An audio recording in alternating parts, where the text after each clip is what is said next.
नमस्कार रामराम मंडळी, कशा आहात तुम्ही सगळे? स्वागत आहे तुमचं माझ्या अजून एका नवीन व्हिडिओमध्ये। तर आता बघा, पितृपक्ष चालू आहे आणि पितृपक्षामध्ये हमखास बनवली जाणारी ही पाटवडी किंवा थापी वडी आपण आज बनवणार आहे आणि ही बनवावीच लागते आणि बनवतातच। तर ह्या वडीला वेगवेगळ्या नावाने सुद्धा ओळखलं जातं किंवा बोललं जातं। तर तुमच्याकडे कोणत्या नावाने या वडीला ओळखलं जातं ते तुम्ही कमेंट करून सांगा। तर आपण रेसिपीला सुरुवात करूया।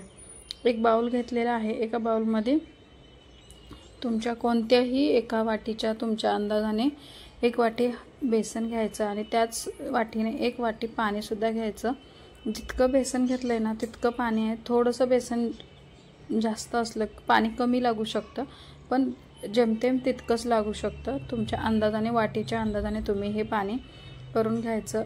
हँड मिक्सर असतो किंवा मेशरने पळीच्या साहाय्याने आपण हे मिश्रण व्यवस्थित गुठळ्या न होता हलवून घ्यायचं। बघा, अशी कन्सिस्टन्सी ठेवायची जसं की आपण चवीपुरतं मीठ घालून घ्यायचं।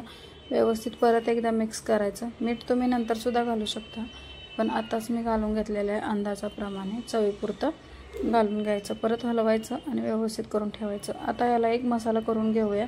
अगदी झटपट आणि कमीत कमी वेळामध्ये होते आणि पटकन होणारीच ही रेसिपी आहे।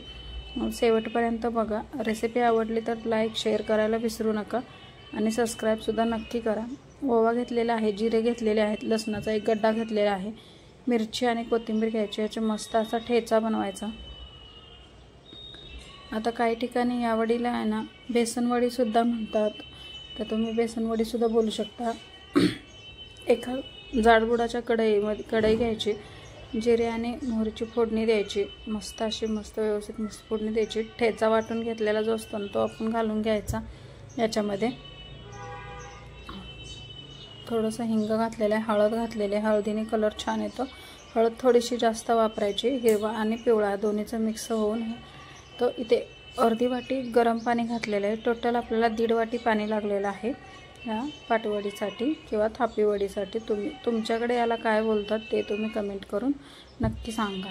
तर ही वडी आहे ना 2 पद्धतीने बनवली जाते। एक तर अशी फोडणी देतात, जास्त पाणी घालायचं आणि गरम पाण्यामध्ये असतं बेसन, जसं आपण मगाशी मिक्स केलं तसं न करता व्यवस्थित असं ह्याच्यामध्ये मिक्स केलं जातं। जर तुम्ही नवीन शिकत असाल तर नवीन करत असाल तर तुमच्या कुठल्या जास्त होण्याची शक्यता असते, त्याच्यामुळे तुम्ही या पद्धतीने करा। आणि जर तुम्ही तुम्हाला आधीपासून येत असेल, माहिती असेल जास्त, तरी तुम्ही डायरेक्ट गरम पाण्यामध्ये सुद्धा हे करून घेऊ शकता। ज्या पद्धतीने आपण बेसन बनवतो तीच पद्धत याच्यामध्ये वापरून घ्यायचं, जेणेकरून ह्याच्यामध्ये गुठळ्या होणार नाही पद्धत याच्यामध्ये। मग हलवायचं 3 ते 4 मिनिट, ह्याला व्यवस्थित हलवायचं। त्याला दाटसरपणा येत राहतो, शिजलं जातं व्यवस्थित। बघू शकता तुम्ही 2 ते 3 मिनिटानंतर अगदी अशी मस्त अशी ही वडी दाटसर व्हायला लागलेली आहे।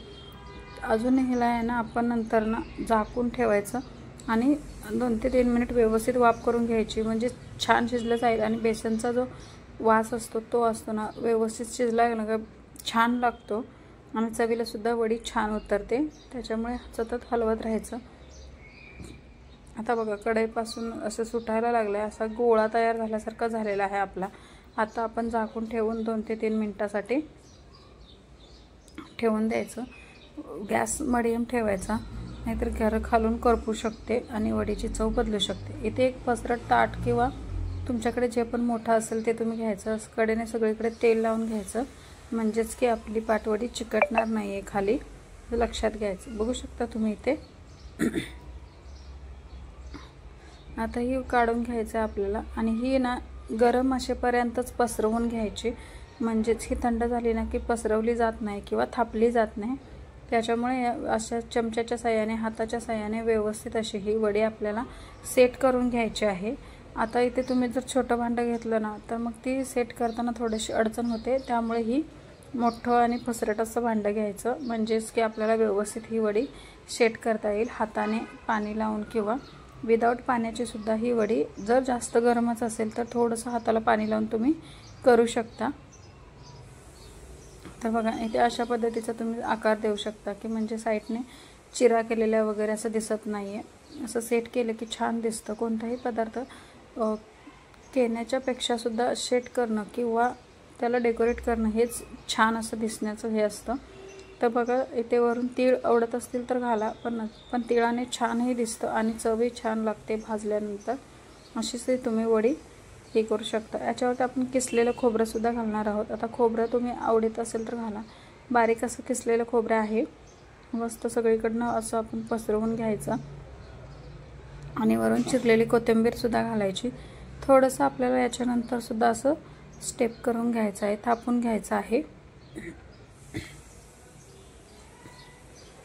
बघू शकता इथे मस्त असे हलक्याशा हाताने हे आपल्याला स्ट्रेट करून घ्यायचं. तर आता ह्या पितृपक्षामध्ये ही वडी बनवली जाते. तर तुमच्याकडे या वडीला काय नावाने ओळखतात किंवा तुम्ही काय करता, किंवा याला कोणी कोणी बेसनवडीसुद्धा म्हणतात, पाटवडीसुद्धा म्हणतात, थापी वडी म्हणतात, वेगवेगळ्या नावाने हे बसे. आता तुम्हाला ज्या आकारात आवडेल ना त्या आकारात तुम्ही ही पाटवडी कट करून घेऊ शकता. चौकोनी, त्रिकोणी, कशी तुम्हाला हवी असेल तशी तुम्ही ही वडी. आता मी अशा पद्धतीने बघा अशी ही करून घेतलेली आहे. अगदी किती छान दिसते बघा दिसायला सुद्धा आणि चवीला सुद्धा तितकी छान अशी लागते. तर ही वडी तुम्ही अगदी झटपट बनवू शकता. तर आता कोणी कोणी ह्या वडीसाठी कटसुद्धा तयार करतं. तर याच कढईमध्ये पाणी टाकतात आणि त्याच्यामध्ये तेल, पावडर, मीठ टाकून कट बनवला जातो. तुम्ही कट हवा असेल तर कटसुद्धा बनवू शकता. अशा पद्धतीने ही डेकोरेट किंवा सर्व करू शकता तुम्ही आणि अशी मस्त थाळी सजवू शकता.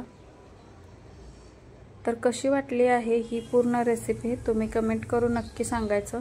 चॅनलवर नवीन असाल तर लाईक, शेअर आणि सबस्क्राईब नक्की करा. थोडा जरी व्हिडिओ आवडला तर सबस्क्राईब आणि लाईक करायला विसरू नका. असंच आपण एका नवीन व्हिडिओसोबत भेटूया. तोपर्यंत सगळ्यात महत्त्वाचं मस्त खा, स्वस्त राहा. बाय. बघा याची वडी किती छान असते, जशी दिसते ना तशी चवीला सुद्धा छान होते आणि सगळ्यात महत्त्वाचं म्हणजे बनवायला अगदी सोपी आणि पटकन अशी ही वडी होते.